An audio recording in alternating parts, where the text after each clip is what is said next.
बिस्मिल्लाहिर्रहमानिर्रहीम। अस्सलाम वालेकुम। उम्मीद है आप सब खैरियत से होंगे और घर में रहकर अपनी पढ़ाई कर रहे होंगे। प्यारे बच्चों, मैं हूं आपकी उर्दू की टीचर। मैं आपको आसान उर्दू पढ़ाऊंगी। जैसा कि हम अपनी पिछली वीडियो में सबक पहला हम की पढ़ाई कर चुके हैं, आज हम पढ़ेंगे सबक नंबर 2। तो चलिए अपने सबक के जानिब। प्यारे बच्चों, अपनी किताब का सफ़ा नंबर 6 खोलिए। सफ़ा नंबर 6, सबक नंबर 2 है आपका इस्लामी भाईचारा। भाईचारा मतलब आपका है इस्लामी अखुवत भाईचारा। हमारे प्यारे नबी हज़रत मोहम्मद सल्लल्लाहु अलैहि वसल्लम। प्यारे बच्चों, जैसा कि आपको पता है, आप सब पढ़ चुके हैं, आप सबको मालूम होगा कि अल्लाह ताला ने दुनिया में तकरीबन 1,24,000 पैगम्बर यानी कि नबी भेजे। तो जो हज़रत मोहम्मद सल्लल्लाहु अलैहि वसल्लम हैं वो अल्लाह ताला के आखिरी नबी हैं। हज़रत मोहम्मद सल्लल्लाहु अलैहि वसल्लम को अल्लाह ताला ने क्यों भेजा? लोगों की हिदायत के लिए भेजा। आप सल्लल्लाहु अलैहि वसल्लम ने लोगों को उम्दा इखलाक की तमाम बातों पर अमल करके ज़िंदगी गुजारने के पाकीज़ा तरीके सिखाए। आप सल्लल्लाहु अलैहि वसल्लम ने तालीम दी कि तमाम मुसलमान एक जिस्म की मानिंद हैं।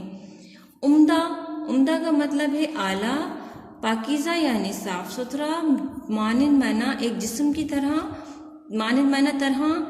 जिस्म अगर जिस्म के किसी एक हिस्से को तकलीफ पहुंचती है तो तमाम जिस्म बेचैन हो जाता है। इसी तालीम के नतीजे में तमाम मुसलमान एक दूसरे के हमदर्द बन गए। हमदर्द माना कि एक दूसरे के दुख दर्द में शरीक हुए और एक दूसरे के दुख दर्द में शरीक होने लगे। जब रसूल पाक सल्लल्लाहु अलैहि वसल्लम ने मक्के के काफिरों के जुल्म सितम से तंग आकर अल्लाह ताला के हुक्म के मुताबिक मदीने शरीफ हिजरत फरमाई तो बहुत से मुसलमान भी मदीने को हिजरत कर गए। मुसलमान चूंकि काफिरों के जुल्म सितम से तंग आकर मक्के से सिर्फ अपनी जानें ही बचा कर ला सके, कोई साजो सामान यानी कि किसी भी किस्म का सामान उनके पास न था। इसीलिए सवाल ये था कि इस नए वतन में वो जिंदगी किस तरह गुजारे।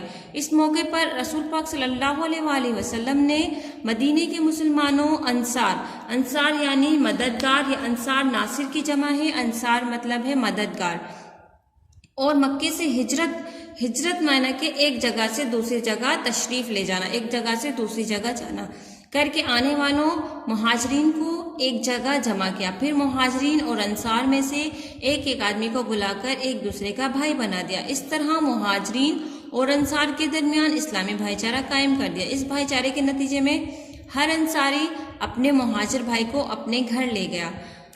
प्यारे बच्चों, इस्लामी भाईचारे का क्या मतलब है कि इस्लामी अखुवत यानी कि इस्लामी भाईचारा, इस्लामी अखुवत यानी कि एक दूसरे का साथ देना। हमारे प्यारे नबी सल्लल्लाहु अलैहि वसल्लम अल्लाह ताला के आखिरी पैगंबर हैं। आप सल्लल्लाहु अलैहि वसल्लम को अल्लाह ताला ने लोगों की हिदायत के लिए भेजा। आप सल्लल्लाहु अलैहि वसल्लम ने लोगों को ज़िंदगी गुजारने के आला यानी कि बहुत ही अच्छे तरीके सिखाए।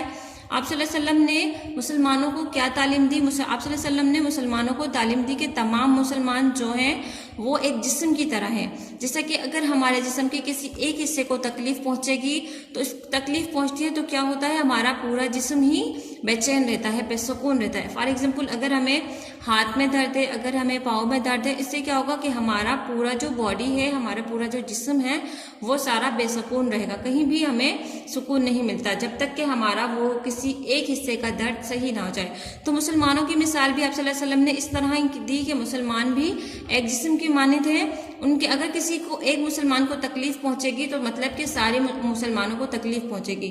इस तालीम के नतीजे में क्या हुआ, तमाम मुसलमान जो हुए एक दूसरे के हमदर्द बन गए। हमदर्द मतलब कि एक दूसरे के दुख दर्द में शरीक होने लगे। मतलब कि कोई एक मुसलमान तकलीफ में होता तो दूसरा उसके गम में शरीक हो जाता और उसके दुख को दूर करने की कोशिश करता। जब आप सल्लल्लाहु अलैहि वसल्लम ने अल्लाह ताला के हुक्म से मक्के के जो काफिर थे वो आप सल्लल्लाहु अलैहि वसल्लम पे बहुत ज़्यादा जुल्म सितम करते थे, तो आप सल्लल्लाहु अलैहि वसल्लम ने क्या किया? जब आप सल्लल्लाहु अलैहि वसल्लम को अल्लाह ताला ने हुक्म दिया कि मक्के से हिजरत कर जाएं, मदीने तशरीफ़ ले जाएं, तो आप सल्लल्लाहु अलैहि वसल्लम ने जब मक्के से मदीने हिजरत की तो आप सल्लल्लाहु अलैहि वसल्लम के साथ मुसलमानों ने भी हिजरत की। मुसलमान भी काफिरों के जुल्म सितम से तंग आ गए थे, इसलिए उन्होंने क्या किया, मक्के से मदीना हिजरत की। जब मुसलमानों ने आप सल्लल्लाहु अलैहि वसल्लम के साथ मक्के से मदीना हिजरत की तो उस वक्त आप सल्लल्लाहु अलैहि वसल्लम के पास आप सल्लल्लाहु अलैहि वसल्लम पर और के पास और मुसलमानों के पास कुछ भी नहीं था, सिर्फ वो सिर्फ अपनी जानें बचा कर लाए, और उन्होंने मक्के से कोई साजो सामान, कोई सामान भी नहीं लिया। अब जब वो नए वतन यानी कि मदीने में पहुंचे तो उनके पास कुछ भी ना था। अब उनको ये फिक्र हुई कि वो किस तरह अपनी ज़िंदगी गुजारे। तो आप सल्लल्लाहु अलैहि वसल्लम ने इस मौके पर भी क्या किया, आप सल्लल्लाहु अलैहि वसल्लम ने इस मौके पर भी मदीने के मुसलमान, अंसार और वो मुसलमान, वो मुहाजिर जो मक्के से हिजरत करके आए थे, उन सबको एक जगह जमा किया। फिर मुहाजिरीन यानी कि जो मदीने में रहने वाले थे और जो अंसार मदीने में रहे, उन सबको बुलाया। उनमें से एक मुहाजिर को अंसार का यानी कि भाई बना दिया। इस तरह मुहाजिर और अंसार के दरमियान क्या कायम हो गया, इस्लामी भाईचारा, इस्लामी अखुवत। और इस भाईचारे के नतीजे में क्या हुआ कि हर अंसारी, जो अंसारी मदीने में रहने वाला था, वो मक्के से आने वाले मुहाजिर भाई को अपने घर ले गया और इसका ख्याल रखने लगा। प्यारे बच्चों, आज का हमारा सबक यही मुकम्मल होता है। हम अगला सबक पढ़ेंगे नेक्स्ट वीडियो में। अब आपका होमवर्क क्या है कि आपने इस सबक की अच्छे से पढ़ाई करनी है, और आपका होमवर्क है कि आपने सफ़ा नंबर 9 पर सवाल है, रसूल पाक सल्लल्लाहु अलैहि वसल्लम ने मुहाजिरीन और अंसार के दरमियान किस तरह भाईचारा कायम फरमाया।